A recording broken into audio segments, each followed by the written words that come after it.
বিরহে দিল পড়ে সরখার যে আমার ইয়া রাসূলুল্লাহ বিরহে দিল পড়ে সরখার যে আমার ইয়া রাসূলুল্লাহ আমার কেহ নেই তুমি ছাড়া সাহারা ইয়া রাসূলুল্লাহ জোরে বলুন না সুবহানাল্লাহ জোরে বলা গেল না বিরহে দিল পড়ে সরখার যে আমার ইয়া রাসূলুল্লাহ বিরহে দিল পড়ে সরখার যে আমার ইয়া রাসূলুল্লাহ আমার কেহ নেই তুমি ছাড়া সাহারা ইয়া রাসূলুল্লাহ কত জনে দেখি তোমায় কলিজা শীতল হয়ে যায় কত জনে দেখি তোমায়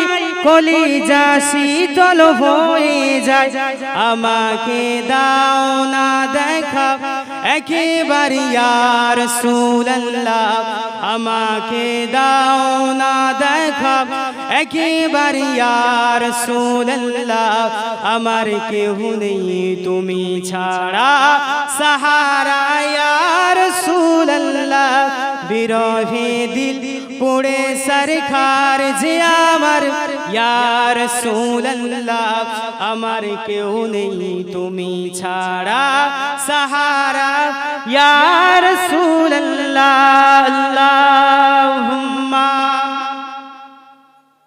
मदीने के वाली मदीने बुला लो मदीने के वाली मदीने बुला लो ए पैगाम ले जा सबा जाते जाते हाँ पैगाम लाना मेरी हाजिरी का हाँ पैगाम लाना मेरी हाजिरी का बड़ा है करम मेहरबा आते आते मदीने के वाली मदीने बुला लो ए पैगाम ले जा सबा जाते जाते तेरे दर पे आऊं मैं बनकर सवाली रहे सामने तेरे रोज़े के जाली जोरे बोलो ना सुभान अल्लाह जोरे बोला गया ना तकबीर नारे तकबीर सिलसिला हक फुरफुरा शरीफ सिलसिला हक फुरफुरा शरीफ नारे तकबीर तेरे दर पे आऊं मैं बनकर सवाली रहे सामने तेरे रोज़े के जाली गरीबों के मौला यतीमों के वाली गरीबों के मौला यतीमों के वाली बड़ी देर कर दी बुलाते बुलाते मदीने के वाली मदीने बुला लो मदीने के वाली मदीने बुला लो ए पैगाम ले जा सबब जाते जाते मैं तेरी सखावत पे कुर्बान जाऊं मैं खोना तेरे दर पे दामन बिछाऊं सुभान अल्लाह बोला गया ना मैं तेरी सखावत पे कुर्बान जाऊं मैं खोना तेरे दर पे दामन बिछाओ तेरे हाथ थकी तेरे नहीं कमली वाले तेरे हाथ थके तेरे नहीं कमली वाले करम के खजाने लुटाते लुटाते मदीने के वाली मदीने बुला लो ए पैगाम ले जा सब जाते जाते कलमा ला इलाहा इल्लल्लाह जोरे जोरे ला इलाहा इल्लल्लाह क़ाल अल्लाहु ताला फी कलामिल मजीद अल फुरक़ानिल हमीद वमा मुहम्मदुन इल्ला रसूल क़द ख़लत मिन क़ब्लिही रसूल क़ाल रसूलुल्लाह सल्लल्लाहु अलैहि वसल्लम मन अहब्बा सुन्नती फ़क़द अहब्बनी वमन अहब्बनी कान मई फिल जन्नह।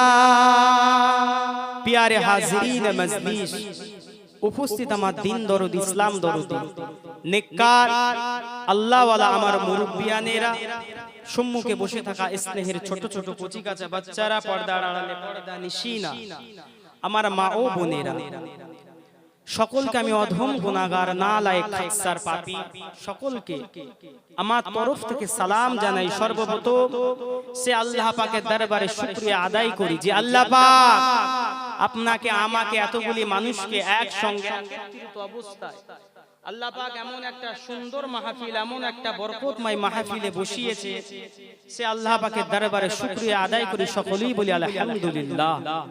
তানারি পরে দরুদ ও সালাম সেই নবীর প্রতি যে নবীকে সৃষ্টি না করলে আল্লাহ পাক জান্নাত জাহান্নাম এক কথায় আল্লাহ পাক আপনাকে আমাকে এই পৃথিবীটাকে আল্লাহ তৈরি করতো না সেই দো জাহানের বাদশা আকায়ে নামদার মুফাখরে মওজুদা সৈয়দুল মুরসালিন হুজুরে পাক সাল্লাল্লাহু আলাইহি ওয়াসাল্লামের দরবারে সালাম পেশ করে দি সকলেই প্রাণ উজাড় করে বলি সাল্লাল্লাহু আলাইহি ওয়াসাল্লাম। আজকে এমন একটা মাহফিলে আমরা বসেছি এমন একটা মজলিসে বসেছি আল্লাহ রাসূল বললেন ক্বালা রাসূলুল্লাহ সাল্লাল্লাহু আলাইহি ওয়াসাল্লাম মাজালিসুল কুরআন মাজালিসুল্লাহ।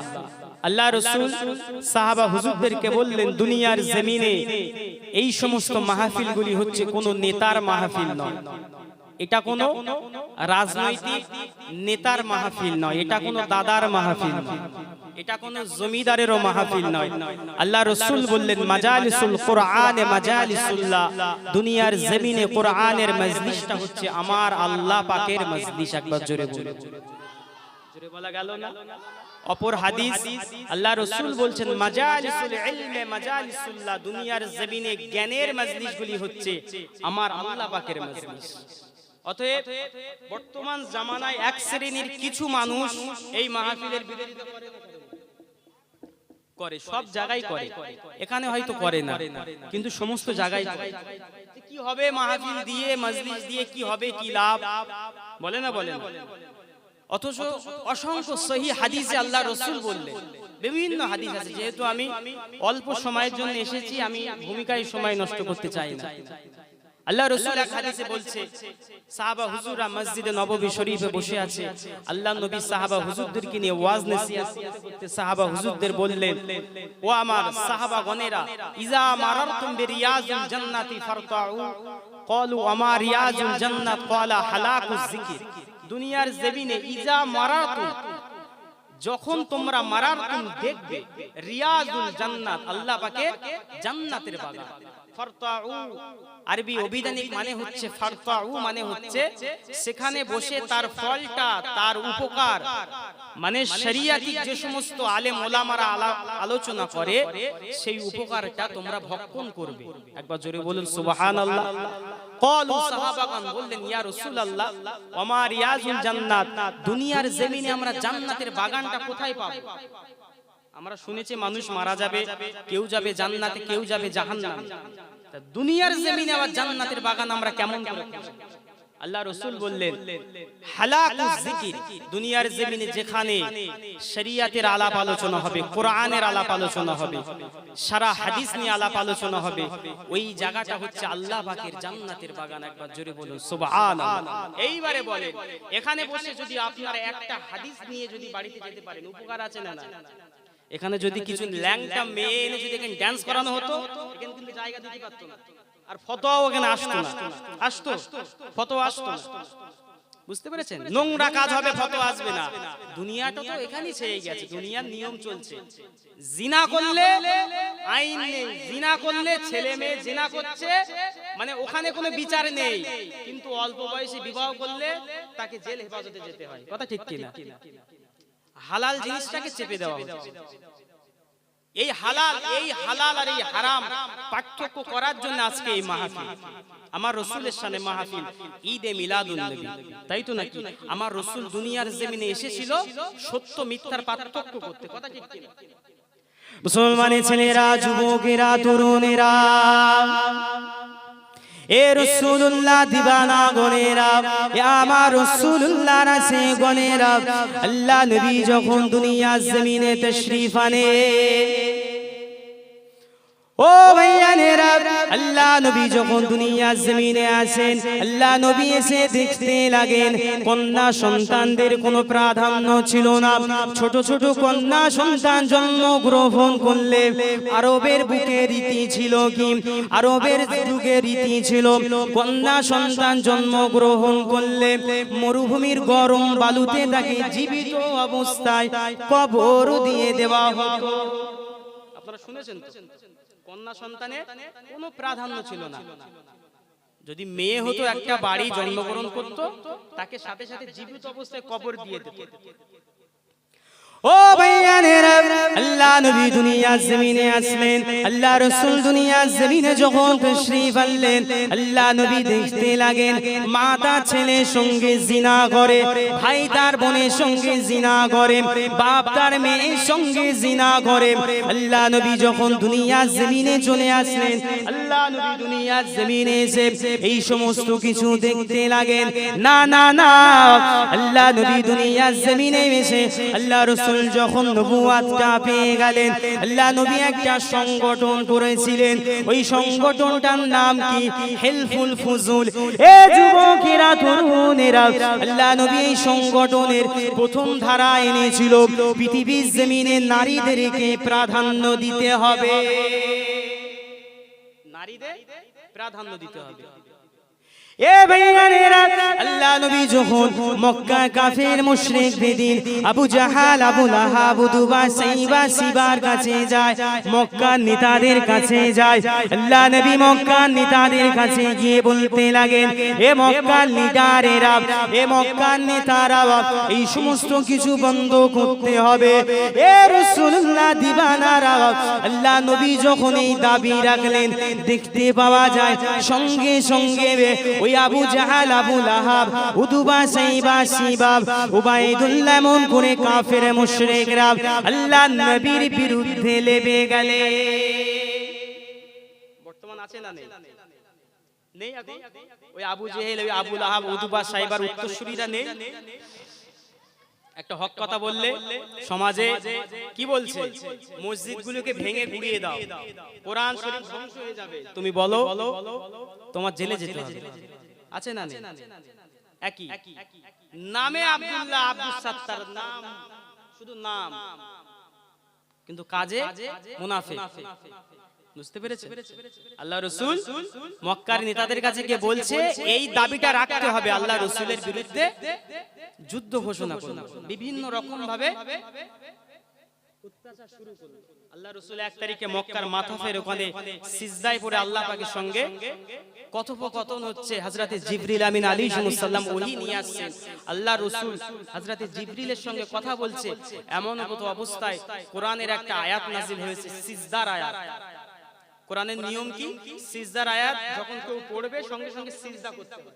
আল্লাহ রাসূল সিজদাতে পড়ে গেলেন। এমন সময় যখনই সিজদায় পড়ে গেলেন দেখতে পাওয়া যায় মক্কার কাফের মুশরিক আবু জাহাল, ওই বেঈমান, একজনকে ঠিক করলো, কে পারবি মুহাম্মাদের ঘাড়ের উপরে এই উটের নোংরা নাড়ি ভুঁড়িকে চাপিয়ে দিতে? কে পারবি? এ ভাইয়ারা, এ রাসূলুল্লাহ দিওয়ানারা, আল্লাহ নবী সিজদাতে পড়ে আছেন। আল্লাহ নবী সিজদা তাসবিহ খানা পড়েন, সুবহান রাব্বিয়াল আলা, সুবহান রাব্বিয়াল আলা। আল্লাহ নবী সিজদা বাড়িয়ে দেন। এ যুবকেরা, তরুণেরা, আল্লাহ নবী যখন সিজদাতে পড়ে আছে এমন সময় দেখতে পাওয়া যায় একটা কাফের আবু জাহালের ওই কথায় রাজি হয়ে যায়। আবু জাহালের ওই কথায় রাজি হয়ে গিয়ে আল্লাহ নবীর মাথার উপরে উটের ওই নাড়ি ভুঁড়িটা নিয়ে চাপিয়ে দেয়। এ যুবকেরা, এ মুরব্বিয়ান আমার, নবী পাকের আশিকেরা, কোন নবীর মাহফিলে বসেছেন? আজকে আমরা উম্মাতে মুহাম্মাদি বলে দাবি করি না, না, না, না।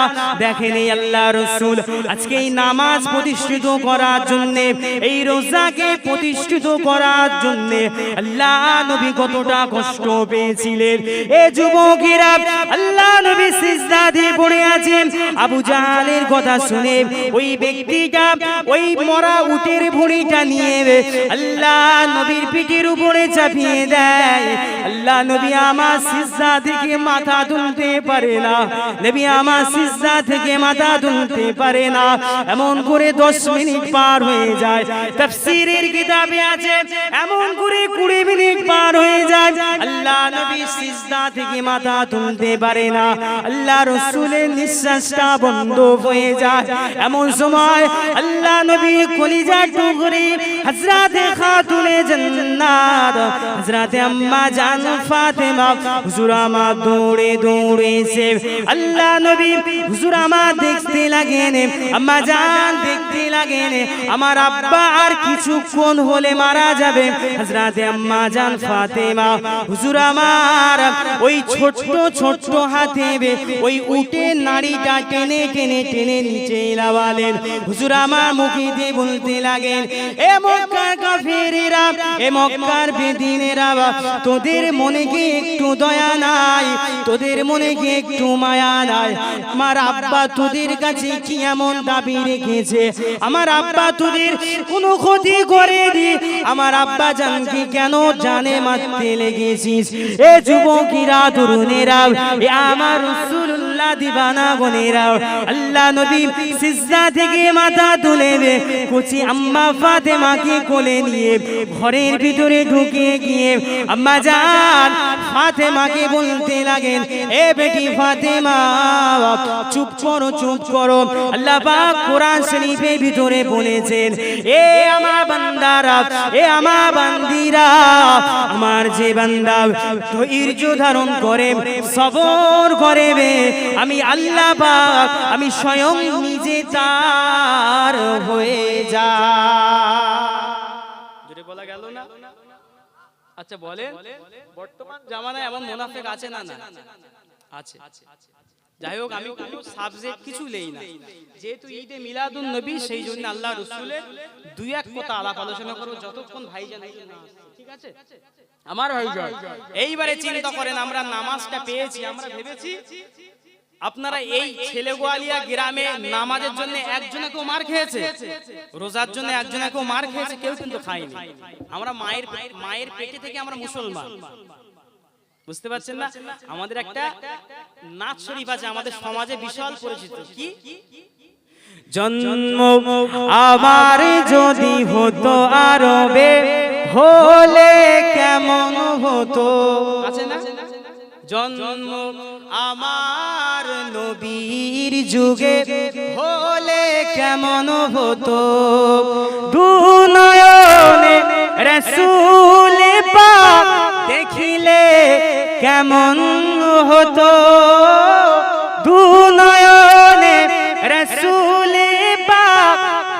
দিলে কেমন হতো জন্ম আমার নবীর যুগে হলে কেমন হতো।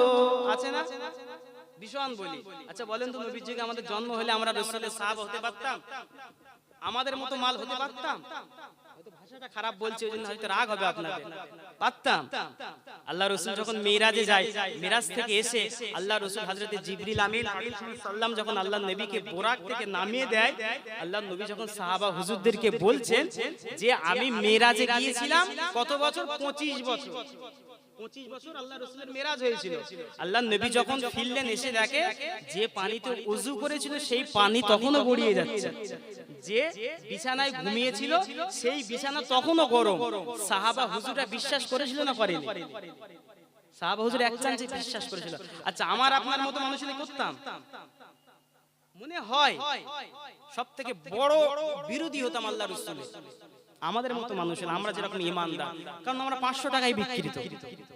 মসজিদ বলছে মসজিদটা ভেঙে দেওয়া হবে, কোরআন শরীফ পুড়িয়ে দেওয়া হবে, আল্লাহ রাসূলের সঙ্গে বিয়াদবি করা হচ্ছে, যেই প্রতিবাদ করছে 500 ধরিয়ে দিচ্ছে, মুখ বন্ধ। রাগ হচ্ছে, মুখ বন্ধ তো আমাদের। চিন্তা করেন আমাদের ঈমান। আবার আমরা বলি আমরা রাসূলের উম্মত, আমরা মরলে আল্লাহ রাসূলের শাফাত পাবো। অত সহজ নয়, অত সহজ মনে হয় নাকি? অত সহজ নয়। ইসলামটা অত সহজে আসে, বুঝতে পেরেছেন? এই ইসলামকে প্রতিষ্ঠিত করার জন্য সাহাবা হুজুরদের রক্তকে পানি করতে হয়েছিল। আপনার একটা ছেলের ইসলামের জন্য, আপনার ঘরের একটা ছেলের যদি মানে গায়রে মুসলিম, তারা যদি একটা গুলি করে, হাতেতে একটা গুলি করে, আপনারা কি বলবেন? এই গুলিগোলা চলছে বাইরে, বাইরে যাস না, বাইরে যাস না, কি দরকার আছে, ঘরের ভিতরে থাক। আছে না নাই? আমাদের ফ্যামিলি তো ক্যারেক্টার এরকম যে কি হয় বেকার বাইরে গিয়ে মরবি কেন? আপনি জানেন ইসলামের জন্য আল্লাহ রাসূলের এক মহিলা সাহাবিয়া ছিল, তার 4টে সন্তান শহীদ হয়েছিল, তার একটা স্বামী শহীদ হয়ে গিয়েছিল, 5 জন।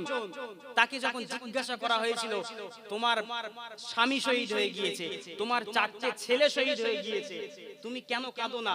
তখন ওই মহিলাটা বলেছিল আমার মনে কোনো দুঃখ নাই, আমার একটাই চাওয়া ময়দানে মাহশারের দিনেতে আমি আল্লাহ পাকের কাছে শহীদের স্ত্রী, শহীদের মা হিসেবে উঠবো। একবার জোরে বলুন। আর আমাদের বাড়ির মেন্টালিটিটা কেমন বুঝতে পারছেন? অত সহজ নয়। শুধু নামাজ পড়লে জান্নাতে যাওয়া যাবে না। বর্তমান সময়ে, বর্তমান জামানায় মানুষ চেনা বড় দায়। আমরা যাদেরকে আইডল মানছি, আপনি জানেন এই রিসেন্টলি একটা খবর ভাইরাল হয়েছে, এপস্টিন ফাইল বলে। শুনেছেন কেউ? এপস্টিন ফাইল একটু বলবো, শুনবেন? মানে জলসা তো করবে সব ভাইজানরা আসছে, ওনাদের জলসা শুনবেন, আমি একটু এক কথা বলি। এপস্টিন ফাইল একটা মানে আমাদের ঘরের ছেলেদের মেয়েদেরকে কোচিং এ, স্কুলে যে শিক্ষা দেওয়া হয়, আমরা পড়েছি পৃথিবীর ভিতরে সবথেকে বড় পদার্থ বিজ্ঞানীর নাম হচ্ছে স্টিফেন হকিং। আমরা ছোটবেলা থেকে জেনে আসছি। আচ্ছা বর্তমান এই ফেসবুকের প্রতিষ্ঠাতা হচ্ছে ইলন মাস্ক, তাই তো নাকি? Elon Musk. এই রকম বড় বড় সেলিব্রিটি, আমাদের হনুমানও আছে মানে নরেন্দ্র মোদী, এই রকম বড় বড় সেলিব্রিটিরা তারা কি করছে জানেন? একটা ভাইরাল হয়েছে, মানে আমেরিকার একটা লোক ছিল, তার নাম হচ্ছে এপস্টিন। অনেক বড় ঘটনা। দেশে থেকে এরকম ছোট ছোট 14 থেকে 15 বছরের মেয়েদেরকে নিয়ে ওই দ্বীপে নিয়ে গিয়ে, একটা দ্বীপ ছিল ওদের, ওই দ্বীপে নিয়ে গিয়ে তাদের সঙ্গে নোংরা কাজ করে তাদেরকে রোস্ট করে ভেজে খেত। আচ্ছা বলেন দিন, মানুষের পক্ষে এটা সম্ভব? বর্তমান জামানায় এক শ্রেণীর কিছু মানুষ তারা সোশ্যাল মিডিয়ায় বলে মুসলমানরা হচ্ছে জঙ্গি, বলে না? বলে না? তারা বলে মুসলমান মানে হচ্ছে সন্ত্রাস। তারা বলে আজকে তাদের মুখটা বন্ধ, আজকে তাদের মুখটা বন্ধ।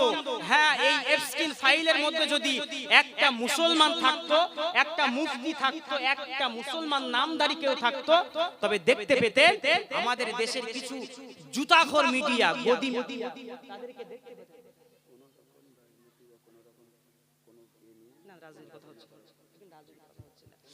বুঝতে পেরেছেন? আমাদের ভারতের বুকে কিছু মিডিয়া আছে, বুঝতে, আরএসএস এর দালাল যারা, মুসলমান নামে তারা কি বলে জঙ্গি। আজকে এই সমস্ত নোংরা নোংরা কাজ হচ্ছে, তাদের মুখে ফতোয়া নাই। যাই হোক, আমি আলোচনা ওদিকে যেতে চাই না, অনেকের অসুবিধা হতে পারে। একবার মহাব্বতে দরুদ শরীফ পড়ে, আল্লাহুম্মা সাল্লি আলা, জোরে জোরে পড়ে, ওয়ালা আলে সাইয়্যিদিনা। আমি দৌড়াতে লাগিবি, আমি দৌড়ে দৌড়ে আমি আর পারি না। আমার বন্ধুরা আমার সঙ্গীরা আগে চলে যায়, আমি আমেনা রাস্তার উপরে পড়ে যায়, জমিনের উপরে পড়ে যায়। আমি এমন সময় দেখতে লাগি ওই বাঘটা আমার পায়ের ধারে দাঁড়িয়ে আছে। আমি আমেনা, আমি দেখতে লাগি বাঘটা পুরো আমার পায়ের ধারে দাঁড়িয়ে আছে। যারা বলে রাসূলুল্লাহ আমাদের মতো নবী, আমরা সমান, পার্থক্য একটাই, আল্লাহ রাসূলের উপরে ওহী আসতো আর আমাদের উপরে ওহী আসে। সমাজে আছে এরকম মানুষ, দেখবে তারা না আপনাদের সামনে কোরআনের আয়াত বলবে, হাদিস বলবে, আপনারা ভাববেন সত্যি তো বিশাল কোরআনের আয়াত বলছে, ভীষণ হাদিস বলছে। অ্যাকচুয়ালি না, আল্লাহ রাসূল বললেন, মুসলিম শরীফের মুকাদ্দমায় একটা হাদিস এসেছে, আল্লাহর নবী বলছেন আখিরি জামানায় এমন কিছু আলেম বার হবে, তারা তোমাদের সামনে কোরআনের আয়াত বলবে, হাদিসের ইবারাত বলবে, কিন্তু তোমাদেরকে জাহান্নামের দিকে ডাকবে, জাহান্নামের দিকে ডাকবে, ওদের থেকে সাবধান। তারা বলে কি জানেন? তারা বলছে আল্লাহ রাসূলের পিতা মাতা জাহান্নামী। একবার বলবেন না নাউযুবিল্লাহ? তারা বলছে, ফেসবুক ইউটিউব ঘাঁটে, তারা জানে নবীর সম্মান ওদের সামনে বললে ওদের কলজে ফেটে যায়। এ যুবকেরা, দুরুদেরা, এ রাসূলুল্লাহ দিবানা গনেরা, আম্মা আমিনা ফরমাতে লাগে, আমি আমিনা আমি দৌড়াতে লাগি, আমি যখনই উঠে আবার দৌড়াতে লাগি, ওই বাঘটা জবান খুলে যায়, ওই বাঘটা মানুষের মতো কথা বলে, ওই বাঘটা আমাকে বলতে লাগে, ও হযরতে আম্মা আমিনা, তুমি দৌড়ে পালাবে না, পালাবে না, আমি ওই আগামী বাঘ, আমি জঙ্গলের পশু বাঘ, আমি তোমাকে খাবো না, আমি তোমাকে খাওয়ার জন্য আসিনি, আমি এসেছি তোমাকে সালাম জানাতে।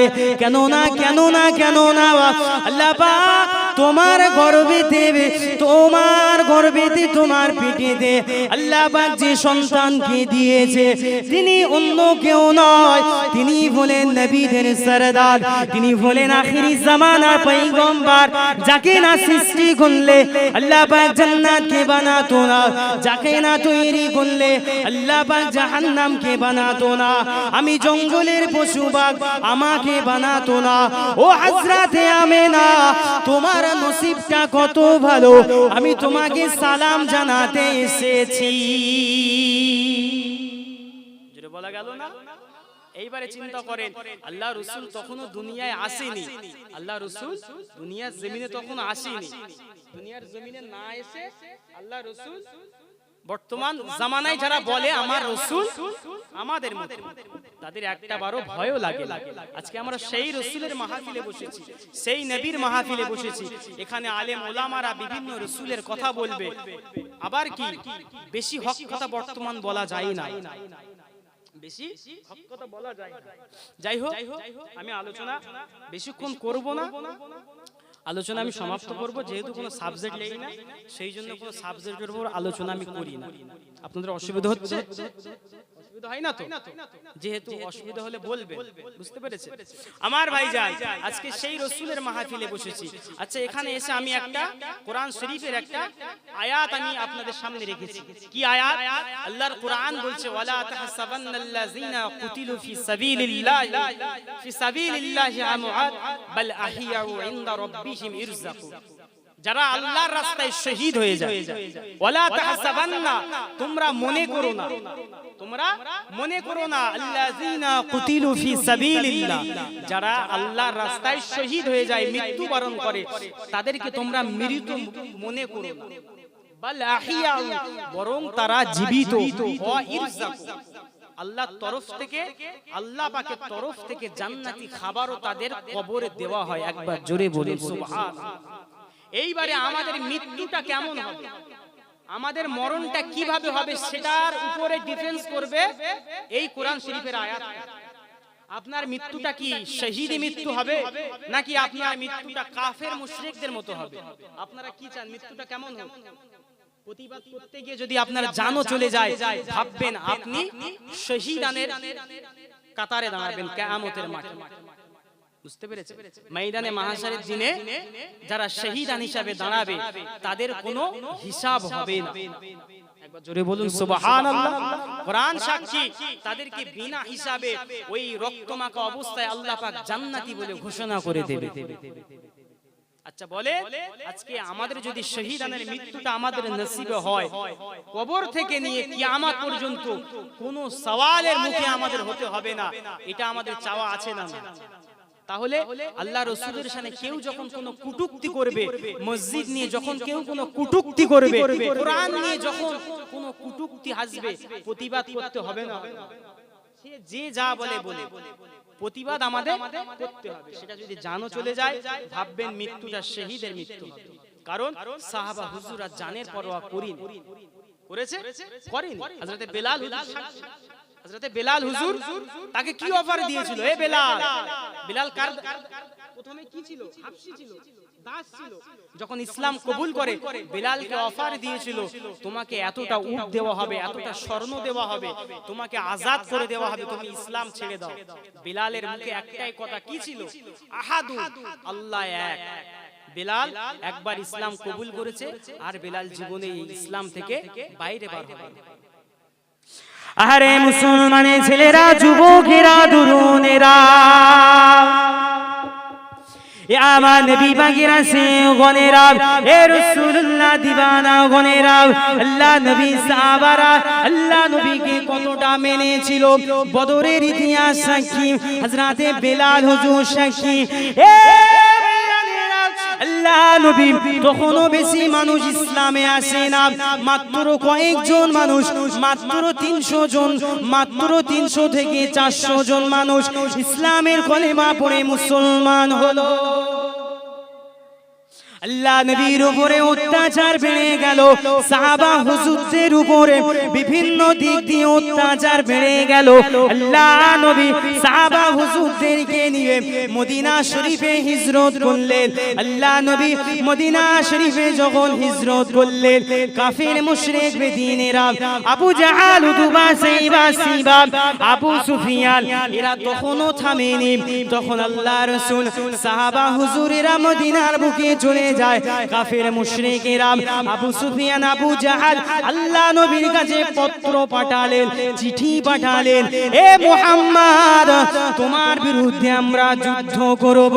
অনেক বড় ঘটনা, ইসলামের ইতিহাস সাক্ষী। এ আমার মুরব্বিয়ানেরা, এ রাসূলুল্লাহ দিবানা গনেরা, আল্লাহ নবী কাফির মুশরিকদের ওই চিঠিটা অ্যাকসেপ্ট করে নিয়ে বদরের মাঠ হয়ে দাঁড়িয়েছিল।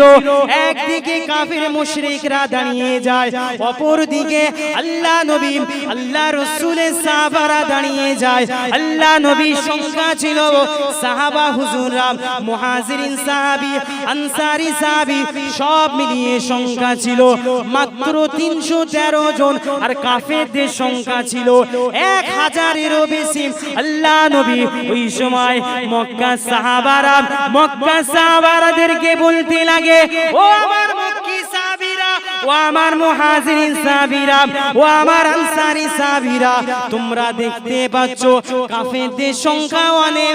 আমি রাসূলুল্লাহ বলে দিলাম, আজকে আমি রাসূলুল্লাহ তোমাদেরকে আজাদ করে দিলাম, আমি তোমাদেরকে আটকে রাখবো না। কেন না, কেন না, কেন না, এই আবু জাহাল, উতবা, সাইবা, সিবা, আবু সুফিয়ান এরা অন্য কিছু চাই না, এরা তোমাদেরকে চাই না, এরা শুধু চায় আমি মুহাম্মদ আমাকে দুনিয়া থেকে শেষ করে দেবে, ইসলামকে দুনিয়া জমিন থেকে মুক্ত করে দেবে। এ আমার সাহাবীরা, ও আমার মুহাজিরিন আনসারী সাহাবীরা, তোমরা যে যার বাড়িতে চলে যাও। এ যুবকেরা, ওই সময় বদরের মাঠে আল্লাহ নবী সাহাবীরা, আল্লাহ রাসূলের সাহাবীরা আল্লাহ নবীকে একটা কথা বলেছিল, ইয়া রাসূলুল্লাহ, ইয়া হাবিবাল্লাহ, হুজুর বেয়াদবি ক্ষমা করবেন, গুস্তাখি যা মাফ করবেন। ও আল্লাহ পাকের নবী, আজকে এই বদরের মাঠে আমি আপনাদেরকে, আমরা আপনার সাহাবী, আপনাকে একা রেখে যাব না। কেন না আপনি শুধু অনুমতিখানা দেন।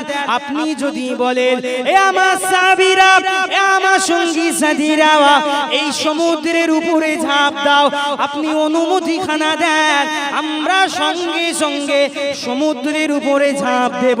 আপনি যদি বলেন, এ আমার সাহাবারা, এই আগুনের উপর দিয়ে ঘোড়াকে দৌড় করাও, হুজুর আপনি শুধু অনুমতিখানা দেন, সঙ্গে সঙ্গে আমরা আগুনের উপর দিয়ে দৌড় দেব। ইয়া রাসূলুল্লাহ, আমাদের শরীরে এক ফোঁটা রক্ত থাকতে, আমাদের শরীরে হুজুর আমাদের যতক্ষণ শ্বাস প্রশ্বাস আসছে যাচ্ছে, হুজুর আপনাকে আগে যেতে দেব না, হুজুর আমরা শহীদ হব। কেন না কোরআন শরীফের ভিতরে আল্লাহ পাক তো বলে দিলেন, ওয়ালা তাহসাবান্নাল্লাযীনা কুতিলু ফি সাবিলিল্লাহি আমওয়াত বাল আহইয়াউ ইনদা রাব্বিহিম ইরযাকুন। যারা ইসলামের জন্য শহীদ হয়ে যায়, ইসলামের জন্য যারা মৃত্যুবরণ করে, তারা মৃত না, তারা কবরের ভিতরে জিন্দা। আল্লাহ পাকে জান্নাতি খাবার তাদের কবরে খাওয়ানো হয়। ইয়া রাসূলুল্লাহ, হুজুর আপনি অনুমতিখানা দেন, হুজুর আপনাকে একা ফেলে রেখে আমরা যাব না। এ যুবকেরা, অনেক বড় ইতিহাস। ওই বদরের মাঠে আল্লাহ পাক মুসলিমদেরকে বিজয়ী করেছিলেন। কি ভেবেছে সাহাবা হুজুরা পালিয়েছিল? সংখ্যায় কম ছিল, কাফেরদের কাছে ঘোড়া ছিল, উট ছিল, তরবারি ছিল, কিন্তু মুসলিম সৈন্যদের কাছে কিছু ছিল না, মাত্র কয়েকটা তরবারি। সেই অবস্থাতে আল্লাহ পাক মুসলিমদেরকে বিজয়ী দান করেছিলেন, কারণ তারা আপনারা জানবেন, এই ইসলামকে ক্ষতি কোন হিন্দু ধর্মের মানুষ কিন্তু করেনি। এই ইসলামকে ক্ষতি কোন ইহুদি ধর্মের মানুষ কিন্তু করেনি। এই ইসলামকে ক্ষতি করেছে মুসলমান রূপী আমার আপনার মতো কিছু মুখে দাড়িওয়ালা মানুষ, কিছু মাথায় টুপিওয়ালা মানুষ। আচ্ছা বলেন, ইসলামের খলিফা হযরতে উমারে ফারুক হুজুরকে শহীদ করেছিল কে? আবু লুলু বলে এক ব্যক্তি। আচ্ছা, যখন হুজুরকে শহীদ করা হয়, হুজুর আমার মদিনার মসজিদে নববী শরীফে হুজুর আমার নামাজে দাঁড়িয়েছিল। ওই আবু লুলু মাথায় টুপি পরে, মুখে দাড়ি নিয়ে, জুব্বা পরে, হাতের ভিতরে একটা তরবারি, একটা খানজার নিয়ে নামাজে দাঁড়িয়েছিল। আল্লাহর রাসূলের সাহাবী, মুসলিম জাহানের দ্বিতীয় খলিফা হযরত ওমর ইবনে খাত্তাব রাদিয়াল্লাহু তাআলা আনহু, হুজুরকে ওই নামাজরত অবস্থায় শহীদ করা হয়েছিল। হযরত উসমানকে শহীদ করেছিল কে? হযরত উসমান জুন্নুরাইন রাদিয়াল্লাহু তাআলা আনহু হুজুরকে শহীদ করেছিল এই টুপিওয়ালা, এই দাড়িওয়ালা আমাদের মতো কিছু না। হযরতে উসমান হুজুরের ঘরটাকে যখন ঘেরাও করেছিল, হযরতে শেরে খোদা আলী কাররামাল্লাহু ওয়াজহু হুজুর বলেছিল, ও আল্লাহর রাসূলের জামাতা, মুসলিম জাহানের তৃতীয় খলিফা, আপনি শুধু একটু অনুমতিখানা দেন, আমি হযরতে শেরে খোদা আলী যে কজন ওই ঘরটাকে ঘিরে রেখেছে, আমি কারোর মাথাটা এক রাখবো না, ধর থেকে আলাদা করে দেব, আপনি শুধু অনুমতিখানা দেন। কিন্তু হযরত উসমান গনি হুজুর কি বলেছিল জানেন? হুজুর বলেছিল, আমি দিতে পারি না। কেন? ওই যারা উসমান হুজুরের ঘরটা ঘেরাও করে রেখেছে, তারাও আমার আপনার মতো, এই হযরত আলী তোমার আপনার মতো মুখে দাড়ি আছে, আমার আপনার মতো কলেমা পড়েছে। আমি উসমান একজন মুসলিম হয়ে, কলেমা পড়নেওয়ালা মানুষ হয়ে, একজন কলেমার ভাইকে আমি অনুমতিখানা দিতে পারি না মারা। তারাই মেরেছিল। কোন হিন্দু ধর্মের মানুষ মেরেছিল? কোন ইহুদি মারেনি। হযরতে শেরে খোদা আলীকে মেরেছিল। সমস্ত এই ইসলামকে ক্ষতি যারা করেছে, ইতিহাস সাক্ষী। আপনারা যদি ইসলামিক হিস্টরি বইগুলো খোলেন, কিতাবগুলো খোলেন, আপনারা দেখতে পাবেন পৃথিবীর ইতিহাসে ইসলামকে ক্ষতি সবথেকে বেশি করেছে মুনাফিক রূপী মুসলমান, যাদের স্থান আল্লাহর কোরআন বলছে মুনাফিকদের স্থান হচ্ছে আসফালে মিনান নার, একদম জাহান্নামের সবথেকে নিচু স্তর। ওই একটা কথা আছে, বেঈমান হও কিন্তু মুনাফিক হইও না, দুমুখো হইও না। মুনাফিকদের স্থান হবে জাহান্নামের সবথেকে নিচে, তারা জীবনে জান্নাতের সুগন্ধি পাবে না, জান্নাতে যাওয়া তো দূরের কথা, সুগন্ধি পাবে। অতএব এই ইসলাম অত সহজে আসে, অত সহজে আসে। আজকে আমরা নামাজ পড়ি, আমরা সবাই নামাজি, কিন্তু আমাদের ফ্যামিলিতে এমন কোনো বাড়ি নেই যে বাড়িতে লোন চলে না, কথা ঠিক কি? যে বাড়ি সুদ খায় না, সমস্ত বাড়িতে সুদ ঢুকে দিয়েছে। আচ্ছা, তো আমরা নামাজ পড়ি, আল্লাহ রাসূল কি বললেন? সুদ যে দেবে, সুদ যে খাবে, এবং এই সুদের যে অঙ্ক করবে, এই 3 নম্বর ব্যক্তি, এই তিন জনায় উভয়ই জাহান্নামী। উভয় এত কঠিন গুনাহ, এত কঠিন গুনাহ। আমাদের ভয় হয় একবারও, আমাদের কিন্তু ভয় হয়। দুনিয়াটা কিন্তু পুরো মোহ। মানুষ ভাবছে এই টাকায় আমরা শান্তি পেয়ে যাব। আপনি জানেন বর্তমান সবথেকে ধনী যে ব্যক্তিটার নাম হচ্ছে, যে ব্যক্তিটা ধনী ব্যক্তি, ওই ব্যক্তিটার এখনো টাকার প্রয়োজন। পৃথিবীর সবচেয়ে ধনী ব্যক্তি যিনি, তারও টাকার প্রয়োজন। এই টাকা কাউকে সুখ দিতে পারে না। অতএব আমরা এই সুদের পিছনে ঘুরছি, এই লোনের পিছনে। আপনার তকদির যেটা আছে, একটা মানুষকে এই পৃথিবী সৃষ্টির 50,000 বছর আগে মানুষের তকদির আল্লাহ লিখেছেন, কথা ঠিক কি? আজকের দিনে আপনি কি খাবেন, আজকের দিনে আপনি কত টাকা রোজগার করবেন, আপনি যতই টানা হাঁচড়া করেন না কেন, আউমাও যতই করেন না কেন, যেটা আপনার লেখা আছে সেটাই আপনার নসিব। 1% কিন্তু বাড়বে। তাহলে এত কিসের এত আমাদের বাড়াবাড়ি? আমরা সুদ, ঘুষ, মারামারি, কেউ কারোর কোনো সহ্য নয়। এগুলো থেকে সাবধান হন। শুধু ওয়াজ শুনলে হবে না, আমার তো সারা রাত জলসা, সেই 2টো পর্যন্ত ওয়াজ শুনলে হবে না, আমাদের এখান থেকে কিছু নিয়ে যেতে হবে। রাগ করছেন না? আমি বলবো না, এগুলো তো হক, এগুলো তো বলতে হবে। বলাও মানে এমন কোন মানুষ নেই সে জানে না যে সুদ খাওয়া হারাম। সবাই জানে, হুজুর বলা মানে বেকার, সবাই জানে সুদ খাওয়া হারাম, তারপরেও আমরা খাচ্ছি। কিন্তু আল্লাহর কোরআন বলে দিচ্ছে কি, ওমা আতাকুমু রাসূল ফাখুযুহু ওমা নাহাকুম আনহু ফান্তাহু। হাবিব যেটা আদেশ করে সেটাকে মেনে নাও, যেটা নিষেধ করে সেটাকে ছেড়ে দাও, ছাড়লেই তোমরা জান্নাতি হয়ে যাবে। আচ্ছা বলেন, আল্লাহ রাসূল নামাজ পড়তে আদেশ করেছে, আমরা নামাজ পড়ি। আল্লাহ রাসূল সুদ খেতে নিষেধ করেছে, আমরা কিন্তু ওটাকে মানতে পারি। তাহলে আমরা রাসূলের উম্মত কেমন করে হই? কেমন করে আজকে আমাদের দোয়াটা কেমন করে কবুল হয়? হয় না কেন? হযরত ইমাম আহমদ বিন হাম্বল হুজুরের দিকে তাকান। হযরত ইমাম আহমদ বিন হাম্বল হুজুরের যুগে একটা যুবক ছিল, একটা যুবক ছেলে ছিল।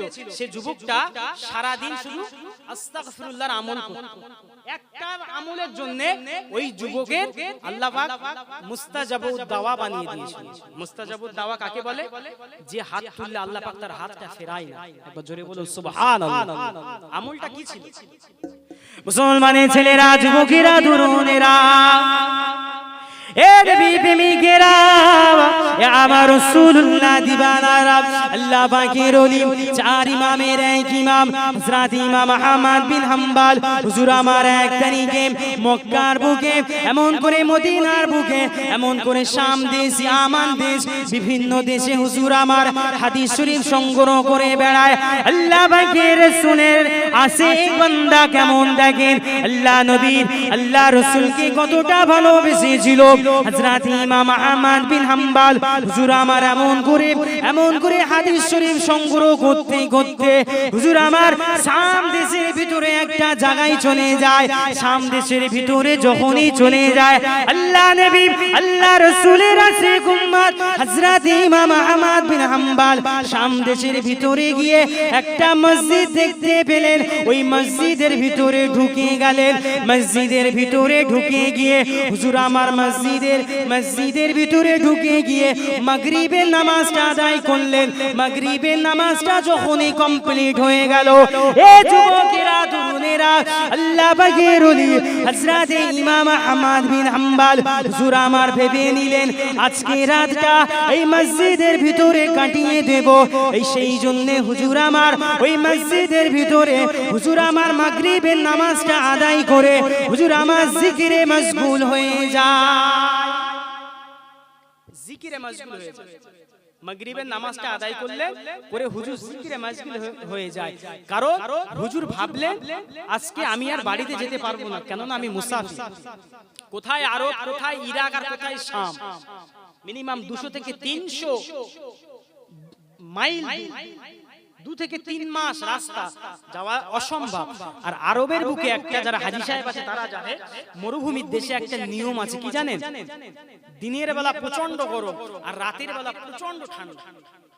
রাতের বেলা প্রচন্ড ঠান্ডা। হযরত ইমাম আহমদ বিন হাম্বল হুজুর আমার ঠিক করলেন আজকে আর বাইরে যাব না, আজকে রাতটুকু এর মধ্যেই কাটিয়ে দেব মসজিদের ভিতরে।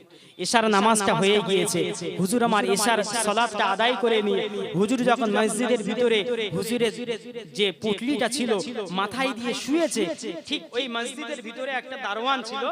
দারোয়ানটা কি বলল যে আপনি এই মসজিদের ভিতরে কেন শুলেন? আপনি মসজিদ থেকে বেরিয়ে যান, মসজিদে কারো থাকার অধিকার নেই, মসজিদ শোয়ার জায়গা না। হযরত ইমাম আহমদ বিন হাম্বল বারবার রিকোয়েস্ট করলো যে আমি মুসাফির ব্যক্তি, আমাকে আজকে রাতটা থাকতে দাও, আমি সকালবেলা ফজরের নামাজ পড়ে আমি আবার বেরিয়ে যাব। তা কোনো মতে থাকতে দিল। কিন্তু ওই যে মসজিদের দারোয়ান, ও জানতো এ যুগের সবথেকে বড় ইমাম, বড় আলেম, বড় মুহাদ্দিস, নাম হচ্ছে তার হযরত ইমাম আহমদ বিন হাম্বল। একবার জোরে বলুন। কিন্তু ইনি যে এই ব্যক্তি হুজুর জানতেন, ইনি যে এই ব্যক্তি হুজুর জানতেন, ওই দারোয়ানটা জানতেন। তা হুজুর পরিচয় দেয়নি, হুজুর বেরিয়ে গেলেন মসজিদ থেকে। আর ঠিক ওই মসজিদের অপোজিটে একটা রুটির দোকান ছিল। রুটি, একটা যুবক ছেলে সে খামির করে রুটি বেলছে। যুবক ছেলেটা দূর থেকে দেখছে যে মসজিদের দরজার ওখানে একটা ঝামেলা হচ্ছে, ও দূর থেকে দেখছে। রাত গভীর হচ্ছে, তখন ওই যুবক ছেলেটা চুপচাপ দাঁড়িয়ে আছে। হযরত ইমাম আহমদ বিন হাম্বল হুজুর আমার যখন ওখান থেকে ওই যুবক ছেলেটার দোকানের সামনে এসে দাঁড়ালো, ওই যুবক ছেলেটা বলছে কি ব্যাপার, কি হয়েছে ওখানে, আমাকে একটু বলা যাবে? তাই ইমাম আহমদ বিন হাম্বল হুজুর বলছে যে এই ব্যাপার, আমি অনেক দূর থেকে এসেছি, আমি একজন মুসাফির, তা আমি ভেবে বলেছি আজকে রাতটা মসজিদে থাকবো, তো আমার থাকতে দেয়। তো ওই যুবক ছেলেটা বলল যে ঠিক আছে, আপনি যেহেতু মুসাফির, আপনি আমার দোকানেই থাকেন, আমি সারা রাত রুটি বেলি। আর শীতের রাত মানে আগুনের পাশে একটা জায়গা করে দিল। তো ইমাম আহমদ বিন হাম্বল হুজুর বলছে ঠিক আছে থেকে যায়। হুজুর এক সাইডে শুয়ে পড়লেন। রাত গভীর হচ্ছে, যত ঠান্ডা বাড়ছে, হুজুরের নিদ্রা তন্দ্রাখানা, মানে ঘুম ঘুম ভাব আসছে। হুজুর আমার ঘুমিয়ে পড়লেন। আর আল্লাহর ওলিদের ঘুমটা কেমন, তারা ঘুমিয়েও জেগে থাকে। একবার জোরে বলুন সুবহানাল্লাহ। আল্লাহর ওলিদের ঘুম কেমন? আমার যেরকম মশির মতো ঘুমায়, কি হয় জানে না, কিন্তু আল্লাহর ওলি যারা, তারা ঘুমায় নামে কিন্তু তাদের কলবটা আল্লাহ পাকে জিকির করে। জোরে বলুন না সুবহানাল্লাহ। হযরত ইমাম আহমদ বিন হাম্বল হুজুর আমার শুয়ে রইলেন, আর একটা আওয়াজ শুনতে পায়। ইমাম আহমদ বিন হাম্বল হুজুর এদিক ওদিক তাকায়, কিন্তু আওয়াজটা কোথা থেকে আসছে হুজুর খুঁজে পায়। অনেকক্ষণ লক্ষ্য করার পর দেখলো ওই আওয়াজটা অন্য কোথা থেকে আসে না, ওই যুবকটার মুখ থেকে আসে। কি আওয়াজ বোঝাও যাচ্ছে না, জড়িয়ে জড়িয়ে আসছে। তা হুজুর জিজ্ঞাসা করলো, ভাই যুবক, আমি একটা প্রশ্ন করতে পারি, অনুমতি যদি দাও? হ্যাঁ বলো, কি প্রশ্ন? তুমি মুখে কি বলো? আমি সেখান থেকে দেখছি মুখে একটা কি যেন তাসবিহ পড়ছো, আমাকে বলা যাবে? আমাকে একটু বলো, আমি কাউকে বলবো। ওই যুবকটা বলতে লাগে, আমি আপনাকে চিনি না, আমি আপনাকে জানি না, আমি যতদিন দুনিয়ার জমিনে জীবিত থাকবো এই কথাটা যেন কাউকে বলবে না। ও যুবকেরা, তরুণেরা, ও আমার রাসূলুল্লাহ দিবানা গনেরা, আল্লাহ পাকের ওলি হযরত ইমাম আহমদ বিন হাম্বল হুজুর আমা বলতে লাগে, ঠিক আছে আমি কাউকে বলবো না, আমি কাউকে বলবো না, আমাকে বলো বলো বলো। ওই যুবকটা বলতে লাগে, ওই যুবকটা বলতে লাগে, ও মুরব্বি, আমি তোমাকে চিনি না, আমি তোমাকে কখনো দেখিনি, আমার মনে বড় আশা, আমার মনে বড় স্বপ্ন ছিল, আল্লাহ পাক যেন আমাকে মুস্তাজাব দাওয়া বানিয়ে দেয়। আল্লাহ পাক যেন আমাকে মুস্তাজাব দাওয়া বানিয়ে দেয়, সেই জন্য আমি এই আমলটা করি। কি আমল? আল্লাহ পাকের ওলি এই কথাটা যখনই বললেন, ওই যুবকটা বলতে লাগে আমি অন্য কোনো আমল করি না, আমি যে আমলটা করি ওই আমলটা হলো আস্তাগফিরুল্লাহ আস্তাগফিরুল্লাহ আস্তাগফিরুল্লাহ। এই আমলটার জন্য আল্লাহ পাক আমাকে মুস্তাজাব দাওয়া বানিয়ে দিয়েছে।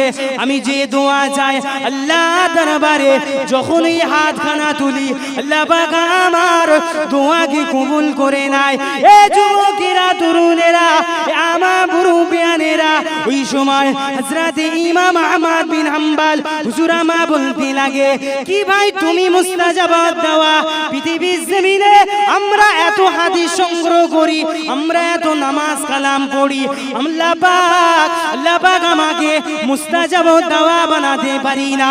তুমি এই আমলটা করার জন্য আল্লাহ পাক তোমাকে মুস্তাজাব দাওয়া বানিয়ে দিয়েছে। ওই যুবকটা বলতে লাগে জি হ্যাঁ, আল্লাহ পাক আমাকে মুস্তাজাব দাওয়া বানিয়ে দিয়েছে। এই যুবকেরা, তরুণেরা, ওই যুবকটা হঠাৎ করে ঝরঝর করে কেঁদে ফেলে। তবে একটা কথা, আল্লাহ পাক এখনো আমার একটা দোয়া কবুল করেনি, এখনো একটা দোয়া বাকি রেখেছে। এই যুবকেরা, ওই ব্যক্তিটা যখনই ওই কথাটা বলল, আল্লাহ পাকের ওলি হযরত ইমাম আহমদ বিন হাম্বল হুজুর আমা বলতে লাগে ও ভাই যুবক, কোন দোয়া কবুল করেনি, কোন দোয়াটা এখনো আল্লাহ কবুল করেনি?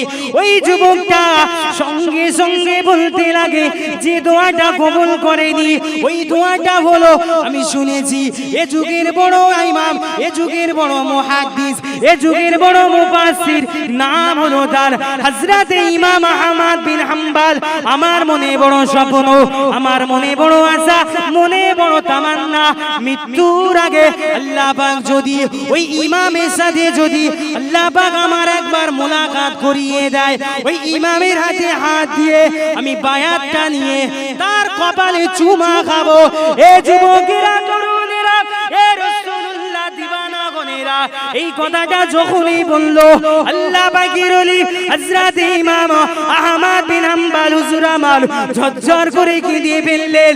আল্লাহ দরবারে হাতখানা তুলে বলতে লাগে ও রব্বি আল্লাহ, একজনের দোয়া কবুল করার জন্য আমি ইমাম আহমদ বিন হাম্বলকে তার দরবারে হাজির করালেন। আল্লাহ পাকের ওলি হযরত ইমাম আহমদ বিন হাম্বল হুজুর আমার যখন ঝরঝর করে কাঁদতে লাগে, ওই যুবকটা বলতে লাগে আপনি কেন কাঁদছেন? আপনাকে আমি কোনো কষ্টদায়ক কথা বলেছি? এ যুবকেরা, আল্লাহ পাকের ওলি হযরত ইমাম আহমদ বিন হাম্বল হুজুর বলতে লাগে আমাকে কোনো কষ্টদায়ক কথা বলোনি, তবে একটা কথা, আল্লাহ পাক আজকে দিনে তোমার যে দোয়াটা এখনো কবুল করেনি, আজকে দিনে আমার আল্লাহ পাক কবুল করে নিয়েছে। ও ভাই যুবক, আমি যে ব্যক্তিটা দাঁড়িয়ে আছি আমি অন্য কেউ নয়, আমি হলাম, আমার নাম হলো হযরত ইমাম আহমদ বিন হাম্বল। বলা গেল না? যুবকটা সঙ্গে সঙ্গে হুজুরের হাতে হাত দিয়ে হুজুরের কপালে চুমা খেতে লাগলো।